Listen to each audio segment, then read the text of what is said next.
साथ अन्याय नहीं चलेगा। छात्रों की न्यू एजुकेशन पॉलिसी वापस लो, नई शिक्षा नीति वापस लो, अनुसूची शिक्षा नीति वापस लो,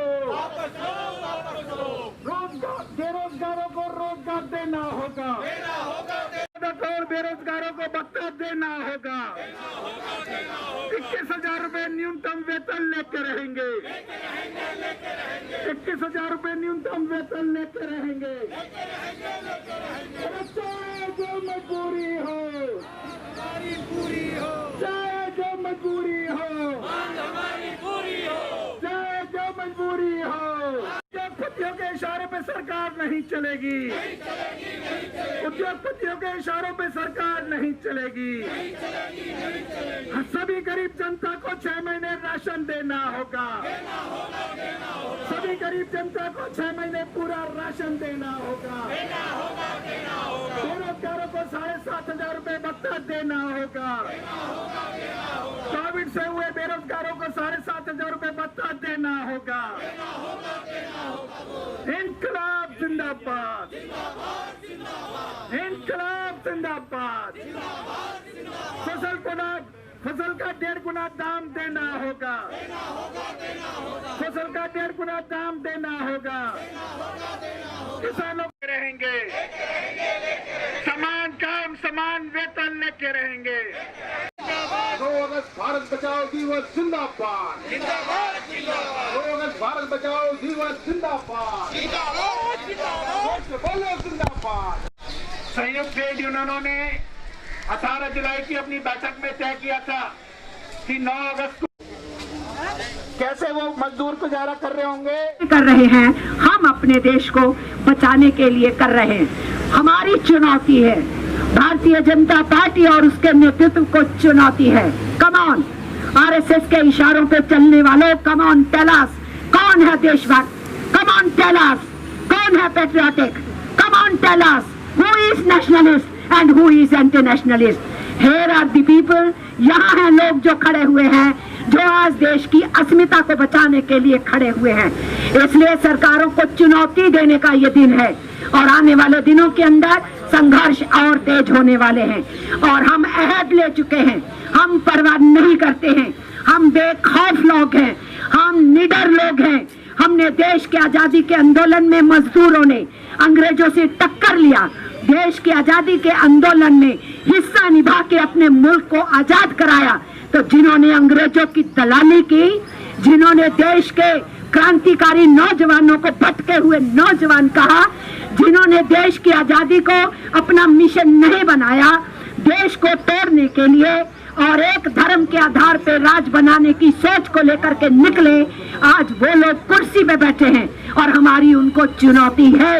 ना कभी मजदूर डरे थे, ना मजदूर डरेंगे और आने वाले दिनों में आंदोलनों को तेज करते हुए हम हिंदुस्तान के अंदर वो ताकतें जो हमारी आजादी, संप्रभुता, सेकुलरिज्म, डेमोक्रेसी इन सब के खिलाफ है, उन ताकतों को शिकस्त देने का दौर आएगा। उस दौर की तरफ हम बढ़ रहे हैं और आज का हमारा आंदोलन उसी कड़ी के अंदर है। मैं अपनी बात को यही विराम देती हूँ। आज 9 अगस्त को यहाँ पे जो केंद्रीय ट्रेड यूनियन है देश भर में, उन्होंने विरोध का कॉल दिया है और आज दिल्ली में सारे केंद्रीय ट्रेड यूनियंस का प्रोटेस्ट का कॉल है। ये जिस संदर्भ में हो रहा है, इस दौरान एक तरफ देश कोरोना नाम के एक बहुत बड़े संकट से गुजर रही है, इतने लोगों की मौत हो रही है, केसेस का संख्या दिन ब दिन बढ़ते जा रहा है और भारत एक तरीके से दुनिया में तीसरे नंबर पे है कोरोना केसेस के मामले में। और उसी समय भारत सरकार क्या कर रही है? भारत सरकार, जैसे प्रधानमंत्री ने कहा था, आपदा में अवसर, आपदा के अंदर ही अवसर ढूंढना होगा। और अवसर किसके लिए? वो अवसर इस देश के पूंजीपति, अमीर, मालिकों के लिए। और इसलिए श्रम कानून का ये महामारी के दौरान हमने देखा लाखों लाख मजदूर शहरों से गांव के तरफ लौट गए क्योंकि उनके पास मजदूर होने का अधिकार नहीं था, उनको तनख्वाह नहीं मिलता था, उनको राशन नहीं मिल रहा था, वो गांव के तरफ लौट गए।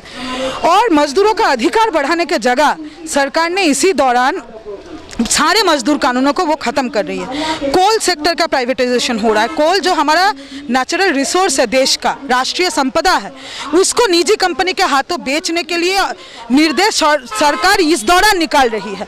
रेलवे सेक्टर दुनिया का सबसे बड़ा रेलवे नेटवर्क एक तरीके से, और सबसे ज़्यादा लोगों को जो ट्रांसपोर्ट करवाती है वो रेलवे, भारत का रेलवे, जिस पे हमको गर्व हुआ करता था, उस रेलवे सेक्टर को निजी कंपनियों के हाथों बेचा जा रहा है। और ये इन सेक्टर्स में जो लोग नौकरी करते थे उनका नौकरी आज खतरे में है, और आने वाले दिनों में किसी को परमानेंट नौकरी नहीं मिलेगा इस सेक्टर्स में, ये स्थिति है। एक मैं कहना चाहूँगी, आशा वर्कर्स ने 7 और 8 दो स्कीम वर्कर्स, देश भर के स्कीम वर्कर्स, वो आशा है, वो आंगनबाड़ी है, वो मिड डे मील वर्कर्स है, इन्होंने पिछले 7 और 8 तारीख को देश भर में विरोध प्रदर्शन किया। उन्होंने कहा कि आज के समय में कोरोना महामारी अगर लड़ा जा रहा है तो आशाओं के कंधे पे लड़ा जा रहा है, उनके मेहनत के बलबूते पे लड़ा जा रहा है।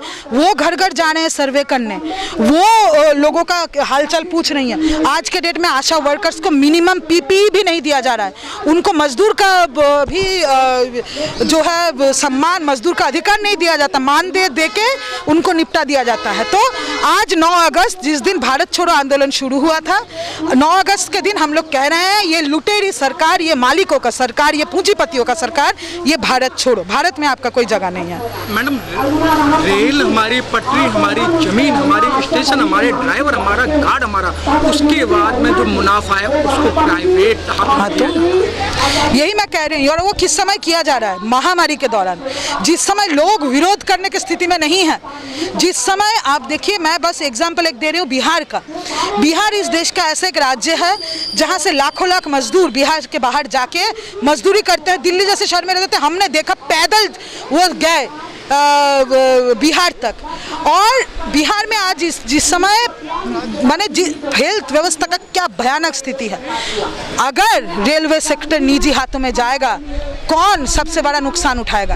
ये जो प्रवासी मजदूर अपने घर से बाहर काम करने के लिए जाते हैं, उनके लिए रेलवे का जो है वो किराया बढ़ जाएगा। जो नौकरियां हैं, आम घरों से लोग आते हैं, लाखों नौकरियां देती है इंडियन रेलवे। इंडियन रेलवे सिर्फ ट्रांसपोर्ट नहीं कराती, नौकरियों का एक बहुत बड़ा जो है सोर्स है, और वो सम्मानजनक नौकरी, वो परमानेंट नौकरी।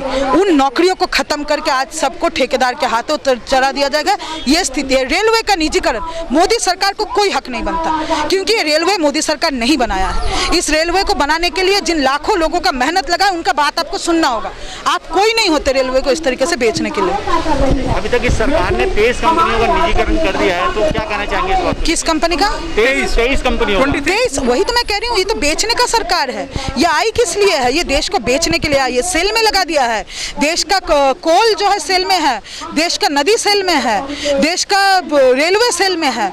एयर इंडिया जैसा कंपनी, इन चीज़ों पे हम लोगों को गर्व हुआ करता था। जब हम कहते थे हम भारत के निवासी हैं, हम लोगों को गर्व हुआ करता था, हमारे पास इतना बड़ा रेलवे है, हमारे पास एयर इंडिया है, हमारे पास बड़ी बड़ी सरकारी कंपनियां हैं, जिन्होंने सिर्फ देश को बनाने में ही नहीं, देश के लाखों लोगों को नौकरी देने में। आप देखिए, जेनरेशन बना है, किसी को नौकरी मिलता है, सिर्फ उस जेनरेशन का बात नहीं, उसका नेक्स्ट जेनरेशन भी पढ़ाई लिखाई करता है। ये जो एक सम्मानजनक जिंदगी का जो सपना है मजदूर अधिकार का, मजदूर अगर काम करेगा, अपने देश में काम करेगा, विदेश में जो लोग नहीं गए अपने देश में रह रहे हैं, विदेश में नस्लवाद फेस करते हैं, अपने देश में तो सम्मान पाएंगे, अपने देश में तो महीना खत्म होने के बाद तनख्वाह पाएंगे, बच्चों का पढ़ाई होगा। आज कहा जा रहा है कि तुम्हारे पास कोई सरकारी नौकरी नहीं है, तुम्हारे पास कोई परमानेंट जॉब नहीं है, जाओ ठेकेदार के हाथों, तुम जो हो प्रताड़ित हो, तुमको तनख्वाह नहीं मिलेगा। लॉकडाउन के दौरान इस देश के मजदूरों को तनख्वाह नहीं मिला है, लाखों लोगों को नौकरी से निकाल दिया गया है, वेज नहीं मिला, इसके बावजूद कि नोटिस तो MHA से आ रहा था, लेकिन वो लागू नहीं हुआ।